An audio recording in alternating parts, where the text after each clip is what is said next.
Është kremtuar festa e Shëmprodromit në Voskopoj, një festë që në fakt për shumë besimtar ka nisur mbrëmjen e kaluar, pasi janë të shumtë ata që zgjedhin të kalojnë natën në manastirin me të njëjtin emër, një prej atraksioneve më interesante të Voskopojës, i cili është kthyer në një destinacion pelegrinazhi. Me qindra qytetarë dhe vizitorë shkojnë në fshatin turistik për të shijuar natyrën dhe festuar këtë ditë. Gëzuar Shëmprodromi. Vim këtu, ngjerim kishë, pastaj vim në shtëpi, pjekim në hell dhe e ham.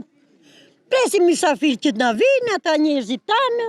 Shënjani ishte pararendësi lajmëtari i lindjes së Zotit Krisht dhe ne festojmë gjithmonë. Unë kam ardhur në Voskopoj për të ndëitur disa ditë edhe rastisa me këtë festë të mrekullueshme. Nga vini? Nga Durrësi. Unë kam vite që vi këtu dhe kështu që nuk është hera e parë që kam ardhur në Shëmprodrom, por sot rastisa dhe me këtë festë tradicionale kaq të bukur ku njerëzit mblidhen gjithë bashkë, ndajnë gëzimet. Festa e Shëmprodromit shënon edhe çeljen e sezonit turistik për Voskopojën. Me rastin e kësaj dite në manastir organizohet edhe një panair me produkte të ndryshme, por nuk mungojnë edhe gatimet tradicionale të zonës.